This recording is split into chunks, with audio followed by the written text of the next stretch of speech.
Mesdames et messieurs, bonsoir. Merci de choisir Télé les titres de ce 19h.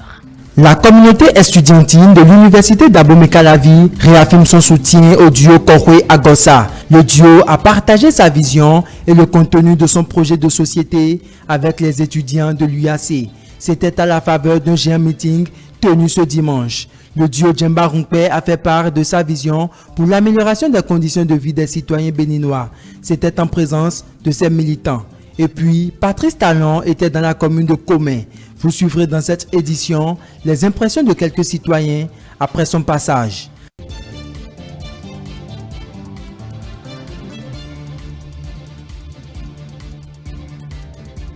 Patrice Alakbator, membre du parti Union Progressiste, a décidé d'accompagner le duo Talon-Talata. À cet effet, il a donc entrepris une campagne de sensibilisation et de mobilisation du grand nombre autour des idéaux du duo. Il a rencontré ce samedi les populations de la commune de Sékou et Zimvié.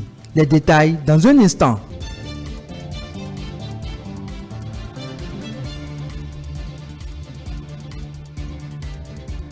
Descente ce lundi 5 avril 2021 du préfet du littoral au marché d'Antokpa de Cotonou.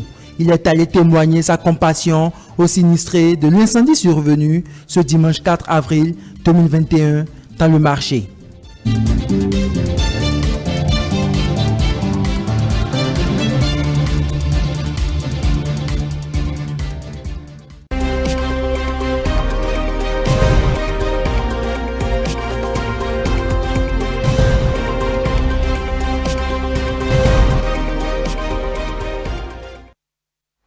Bienvenue à tous. La communauté estudiantine réaffirme son soutien au duo Korowe-Agossa à la faveur d'un géant meeting organisé ce dimanche à l'université d'Abomey-Calavi. Et René Agossa a partagé sa vision et le contenu de son projet de société avec les étudiants afin de les convaincre à voter la vague orange. Diane Onioje, Semia Diesoufou. Face aux étudiants de l'université d'Abomey-Calavi ce dimanche 4 avril 2021, le candidat au poste de vice-président de la dynamique Restaurer la confiance a avoué connaître les réalités de l'université pour y avoir étudié et milité en tant que responsable étudiant. Il déplore le sous-emploi des jeunes. Pour l'ancien DG de la SONACOP, la thérapie de choc réside dans la nécessité d'une formation accélérée des jeunes afin de saisir les opportunités d'emploi dans le secteur du numérique. Dans le cadre de la modernisation de toutes les structures administratives, nous avons besoin de 10 000 jeunes, ceux qui ont fait les formations scientifiques, Bac plus 2, qui vont suivre une formation accélérée en numérique et pourront devenir des techniciens supérieurs en numérique. Nous avons besoin de 5 000 jeunes. 5 000 jeunes qui ont le bac plus 3 et plus que nous allons former en accéléré en 8 mois, 10 mois pour qu'ils puissent être des ingénieurs en numérique spécialisés. Et dans 3 ans, ça fait que nous aurons une capacité de 45 000. Ces 45 000 ne seront pas seulement mises à la disposition de la fonction publique, ça serait aussi mise à la disposition des structures privées. Des opportunités dans le domaine agroalimentaire ainsi que la valorisation des capacités énergétiques du Bénin ont été aussi abordées. Nous ne pouvons pas avoir des cantines et que c'est les pâtes alimentaires d'extérieur. Nous allons pouvoir avec vous et avec cette recherche appliquée qui donnera de la valeur à l'université, nous allons pouvoir lancer des recherches dans le domaine agroalimentaire et faire en sorte que les parents, ce qu'ils produisent dans les villages, seront pris en compte par les cantines et qui servira de nourriture à leurs enfants. René Agossa a partagé également leur vision de l'après-pouvoir. Dès le lendemain, si nous formons un gouvernement, nous allons faire comme les pays anglo-saxons. Il y aura les vice-ministres et vice-ministres seront les jeunes capables de pouvoir comprendre la gestion de l'État. Ils seront des vice-ministres et qui pourront comprendre ce que c'est que la gestion de l'État. Nous allons prendre 20% des jeunes, femmes et hommes, garçons confondus, pour que vous soyez ainsi considérés. Convaincu de la capacité du duo à solutionner durablement les maux que traîne l'enseignement supérieur depuis de longues années, les étudiants ont promis se mobiliser massivement derrière le duo Korwe Agossa pour acter l'alternance le 11 avril prochain.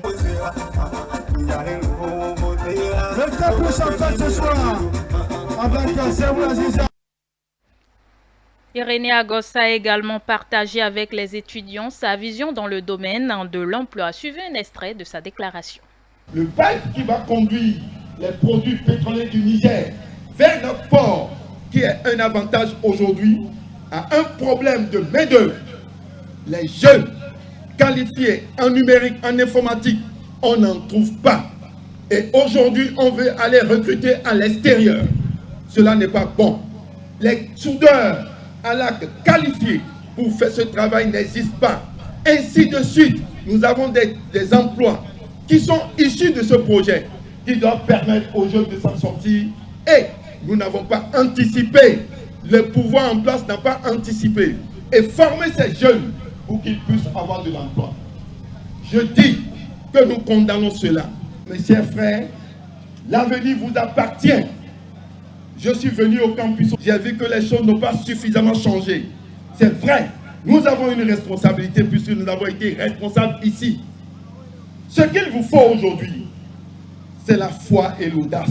Vos formations doivent être des formations qui cadrent avec le besoin du marché de l'emploi. Ça veut dire que les programmes seront variants. Le programme s'adapte à l'université par rapport au marché de l'emploi. Ça veut dire que les conseils scientifiques de chaque faculté et de toute l'université doivent se cadrer à des normes aujourd'hui qui demandent à ce que la formation soit cadrée et fixée par rapport au marché de l'emploi. Nous avons un grand marché à côté, c'est celui du Nigeria. Plus de 200 millions de bouches à nourrir. Le Bénin ne peut pas être un pays de sous-emploi. Le Bénin ne peut pas être un pays de chômeurs. Nous avons 200 millions à nourrir, qui ont besoin de services, qui ont besoin de compétences. Nous sommes compétents et nous pouvons le faire. Il suffit de compter sur vous. Vous n'allez plus être considérés comme des éléments d'un ensemble de désert de compétences. Non, vous serez désormais membres de cette verdure de compétences qui caractérise notre pays. Dans la course à la présidentielle de 2021, le duo de la FCBE, comme tous les autres, poursuit sa conquête de l'électorat. Alassane Soumanou Djemba et son colistier Paul Honkpé ont partagé avec le militant leur vision pour l'amélioration des conditions de vie des citoyens béninois. Suivez. Les Béninois construisent le Bénin par le consensus, promet le duo de l'alternance à travers son projet de société axé sur la redynamisation des secteurs phares de développement du Bénin. Dans le secteur du transport, le duo Djemba-Honkpé veut résoudre la crise du réseau ferroviaire et mettre les trains sur les rails. Ils entendent concrétiser le projet de construction de l'aéroport de Glodjigbe. Dans le secteur de la presse, communication et télécommunications, ces candidats veulent restaurer la liberté de presse. Avec ce duo qui défend toujours son appartenance à l'opposition, les organes de presse auront des contrats. Le code du numérique et le code de l'information connaîtront une relecture. Contribuer au renforcement des acquis du pays en matière de démocratie, des conditions reluisantes pour policiers et militaires, de nouvelles orientations pour redorer le blason de la diplomatie béninoise. Le duo du parti Foscori pour un Bénin émergent rassure de la valorisation de la diplomatie béninoise. Les candidats du parti proposent aussi de redéfinir la carte diplomatique du Bénin pour renforcer sa présence à l'international. Ils auront à encourager et à appuyer les candidatures de Béninois dans les institutions sous-régionales et internationales. Tout ceci permettra de redonner au Bénin sa réputation. Dans le domaine du sport, le duo propose de mettre en place un système de détection des jeunes talents depuis le primaire jusqu'à l'université. Identifier et investir énormément dans les disciplines où le Bénin dispose des potentialités. Former les acteurs sportifs dans les disciplines précises. Doter également chaque département d'infrastructures sportives modernes répondant aux normes internationales. Organiser des compétitions nationales. Dans le domaine culturel, le duo pense créer des centres de formation et recyclage, de référence des artistes confirmés et les nouveaux talents. Mettre en place un partenariat avec les experts du monde culturel pour assurer les formations. appuyer financièrement le fonctionnement des sites culturels, mettre en place un système d'appui aux artisans à travers l'octroi de subventions annuelles, adapter l'offre à la demande pour une meilleure vente des produits de l'artisanat. Dans le secteur de l'économie, le duo propose d'améliorer la situation économique générale du pays en promouvant l'intégration et l'économie régionale, en libérant l'économie dans tous ces domaines, réorganiser l'importation et l'exportation, puis promouvoir l'industrie de transformation des matières premières, de rentabiliser l'exportation des bas-fonds à travers des aménagements appropriés, d'assurer la sécurisation foncière pour encourager les investissements dans le domaine, de favoriser le partenariat public-privé pour la gestion des fermes d'État, réouvrir l'ONASA afin d'assurer la sécurité alimentaire à la population. Vous venez plutôt de suivre la vision stratégique du duo Djemba Ongpe pour le développement du Bénin en offrant aux citoyens la possibilité de disposer d'un cadre de vie sain. Je le disais tantôt, dans la course à la présidentielle de 2021, le duo Djemba Ongpe a une vision stratégique. Il a partagé sa vision stratégique avec leurs militants pour l'amélioration de leurs conditions de vie. Suivez. La démocratie exigence. Elle exige des élections inclusives et transparentes. La démocratie exigence, elle exige l'alternance au pouvoir. Nous sommes venus au pouvoir parce que nous pouvons gouverner autrement. Nous voulons le pouvoir parce que nous avons la solution à vos différents problèmes. Mesdames, Mesdemoiselles, Messieurs, nous combattrons toutes sortes d'économies extraverties. Une économie où les matières premières, le coton, le soja, l'arachide sont exportés dehors, sont exportés vers l'Asie, vers l'Europe. Lorsque vous exportez vos matières premières en Asie, en Europe, vous exportez l'emploi. Vous exportez l'emploi. Vous permettez aux usines d'Asie, d'Europe de travailler, d'engager les chômeurs. Oui, moi, président, je mettrai de l'ordre parce que le syndicalisme a été braqué, parce que les libertés syndicales ont été bafouées. Moi, président de la République, je ferai tout pour que la diplomatie béninoise retrouve sa place dans le temps. Moi, président de la République, je ferai tout pour que les exilés, partout surtout, tous les enfants du Bénin, regardent leur bétail.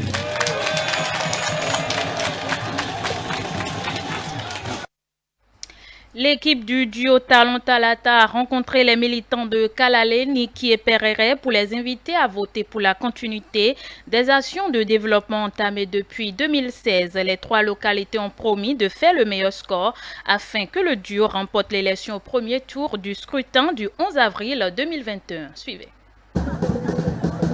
C'est avec ferveur que les populations de Kalale accueillent Mariam Talata, candidate au poste de vice-présidente pour le scrutin du 11 avril prochain. L'accueil réservé à celle qui est venue leur demander leur soutien au nom du duo qu'elle forme avec Patrice Talon est évocateur de leur adhésion à la vision de ce duo. Nous sommes heureux parce que convaincus qu'avec le duo Talon Talata, le développement, ça y est.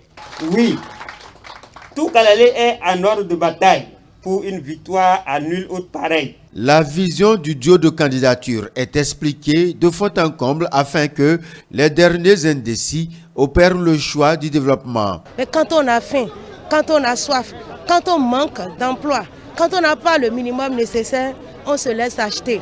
On vend tout. Et nous travaillons pour que ce ne soit pas le cas. Après les échanges, le message est compris et l'assurance donnée avec la conviction que les lignes vont être bougées. Il y aura beaucoup de choses qui vont changer. La route, Niki Kalale Segbana va changer. La santé, on n'a pas une ambulance. Il a promis nous donner l'ambulance. La cité historique de Niki recevra aussi dans la même journée du lundi l'équipe de campagne du duo Talon Talata. Jeunes, femmes, leaders religieux et têtes couronnées ont signifié leur soutien à l'équipe des bâtisseurs. Tout cela vient témoigner de ce que dans nos communes désormais les gens savent où se trouve la vérité. Nous avons vu ce qui a été fait pendant 5 ans. Et pendant ces 5 ans, les réalisations qui ont été obtenues augurent d'une bonne suite. C'est ce dont nous avons besoin. Une plateforme bien faite où l'égalité des chances et la volonté de travailler de la jeunesse pourra faire d'elle une pièce maîtresse du développement de la nation.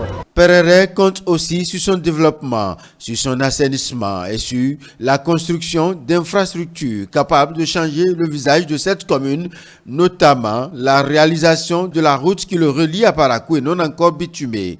Pour ce faire, la commune ne quittera pas ses habitudes. À toutes les élections, Perere a toujours marqué son vote par un vote stable et uniforme. Et nous allons marquer que le parti Talon est toujours à Perere, est toujours dans le cœur de la population de la ville de Perere. Après le périple, c'est l'assurance. Nous sommes assurés de notre victoire. Ce qui importe à notre niveau, c'est le taux de participation. Nous voulons un taux élevé de participation et nous voulons un vote massif, un vote chaos comme ils le disent. Partout dans les localités parcourues, le message de paix a été aussi porté afin que tout se déroule dans la quiétude. Patrice Talon était au contact de la population de la commune de Komé. Après son passage, certains citoyens nous ont livré leurs impressions. On les écoute. Nous savons que le président Talon a fait des choses pour Komé. Et le quinquennat à venir, il a de grands projets pour Komé. Nous ne pouvons que le soutenir pour aller dans le sens du développement. L'appel à toutes les filles, à tous les fils de Komé, de la commune de Komé du Mono, c'est de sortir massivement pour voter. De ne pas rester à la maison pour ne pas participer au vote, dire que le président a déjà gagné, donc il n'a pas besoin de voter. Non, c'est la participation, le taux de participation qui va donner le poids à ce vote-là. Pour une première fois, une femme est au sommet pour pouvoir défendre les autres femmes. C'est pour ça que nous femmes, nous sommes vraiment engagées et mobilisées pour que le 11 avril au soir, le chaos soit une réalité. Le 11 avril, une date pour nous où la population de Komé va finaliser la fête qui a commencé dès maintenant parce que le chaos sera retentissant à Komé et nous travaillons pour ça en tant que coordonnateur de notre parti UP à Komé. Donc tous les jours on se mobilise pour que le 11 avril soit le premier et le deuxième tour en même temps parce que c'est un tour chaos. Il a souvent pris les engagements et surtout les a respectés. C'est pour ça qu'aujourd'hui, on doit lui témoigner que cette méthode de promesse tenue, nous allons lui prouver que c'est un élément important et décisif dans l'expression des suffrages à Komé. J'invite donc toutes les populations de Komé à sortir massivement ce 11 avril pour témoigner au président que le message qu'il nous a donné lors de son passage à Komé, que ce message est confirmé. Ils sont déjà mobilisés, ils sont déjà aguerris, ils savent que c'est Talon ou rien à Komé. Parce que Talon nous a beaucoup fait à Komé. Vous voyez, notre marché s'est reconstruit à 100%. Donc il nous a encore donné un stade à Komé. Et les jeunes sont tellement contents de lui. Donc je lance un appel vibrant aux fils de Komé de nous aider à faire le chaos, à faire 100% à Komé pour qu'on soit du 11 avril. Le président sache qu'effectivement que Komé est derrière lui et Komé veut encore de lui. Toujours dans le cadre de l'élection présidentielle, l'acteur politique Patrice Alakpato milite pour que la dynamique se poursuive avec le duo Talon Talata. C'est dans cette optique qu'il a été ce samedi à la rencontre des habitants de Sékou et de Zinvié. Diane Christelle, Onioje. L'acteur politique Patrice Alakpato était face aux militants sympathisants du duo Talon Talata à Sékou et Zinvié. Il a fait cas de quelques réalisations du président candidat à sa propre succession Patrice Talon. Des réalisations qui forcent l'admiration selon l'acteur politique. On ne peut plus parler des réalisations de Talon. Il est venu pour relever des défis. Ce que les anciens n'ont pas pu faire, lui, il est venu en 5 ans, il a réalisé des projets qui peuvent même être une réalisation de 30 ans. Patrice Alakpato a appelé tous les citoyens à aller accomplir leur devoir civique le 11 avril 2021. J'aimerais vous demander de sortir massivement pour aller voter. Et si vous voulez voter, il a demandé, parce que si tu as ta carte d'identité, même si la carte d'identité est périmée, on te regarde, c'est toi d'hier. Si les mêmes identités sont conformes sur la carte d'identité, même si c'est périmé, on te permet de voter. Vous avez déjà vu ça là au Bénin?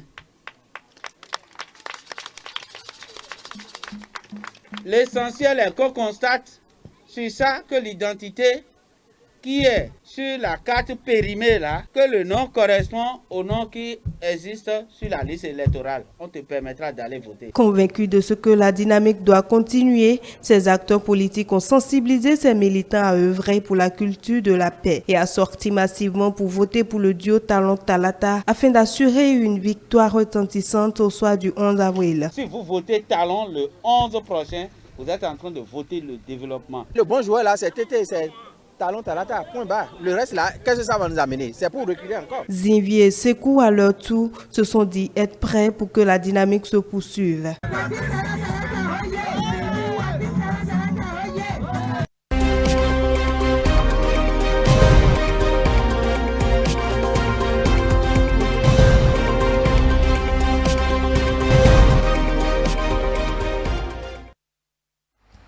Descente ce lundi 5 avril 2021 du préfet du littoral au marché d'Antokpa de Cotonou, accompagné du directeur général de la Société de gestion des marchés autonomes. Il est allé témoigner sa compassion aux sinistrés de l'incendie survenu ce dimanche 4 avril 2021 dans ce lieu de commerce. Stélia Padonou, Semiat Yessoufou.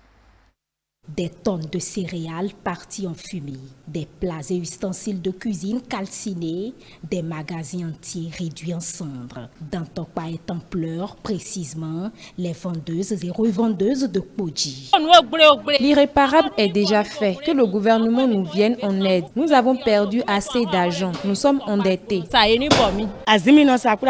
Je suis revendeuse de l'huile d'arachide et de l'huile rouge. Voici ma baraque derrière moi. Ils nous ont dit que c'est un court qui est à la base de l'incendie. Toutes mes marchandises se sont consumées.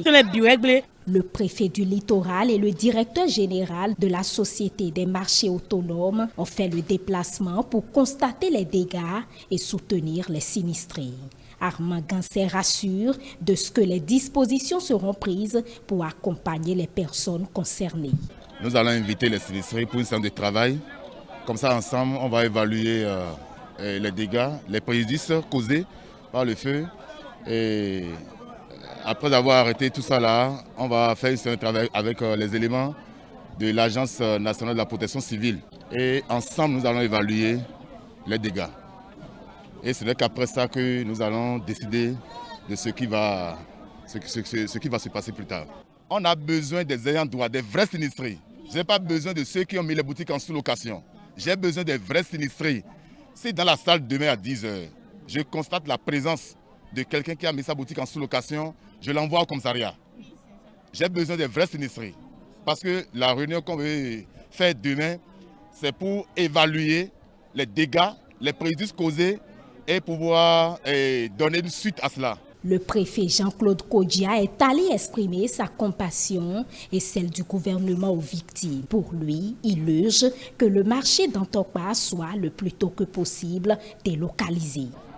Bravo aux sapeurs-pompiers, aux forces de sécurité publique qui de façon prompte ont agi pour maîtriser le feu et limiter les dégâts. Et surtout, je viens pour transmettre la compassion du chef de l'État et de son gouvernement aux sinistrés. Ce qui est arrivé, c'est dommage, ça fait en l'espace de 10 jours, nous assistons à 2 incendies. Les enquêtes sont en cours pour identifier les causes. Mais c'est des choses qui nous demandent d'être plus vigilants. De regarder plus notre environnement et d'essayer donc de faire en sorte que nous évitions cela. C'est triste. Je veux surtout donc dire aux sinistrés que nous allons faire le point, comme l'a dit le directeur général de la SOGEMA, identifier les sinistrés et puis donc nous rendrons compte à qui de droit pour que des actions soient menées. Toujours est-il que vraiment il faut qu'on soit serein, n'est-ce pas, et que de savoir que le gouvernement est avec eux et son chef avec eux. Pour l'heure, les réelles causes ne sont pas encore connues. Ainsi se referme cette édition. Merci de l'avoir suivi. Votre émission Le Grand Soir se poursuit juste après moi. Retrouvez Covid-19 Info d'ici et d'ailleurs. Ensuite, WhatsApp pour info. À 20h30, parole aux candidats. Vous pouvez toujours nous suivre sur nos différentes plateformes digitales www.etelebenin.com ou retrouvez-nous sur YouTube et Facebook, ETélé Bénin tout simplement. Bonne suite de programme sur ETélé.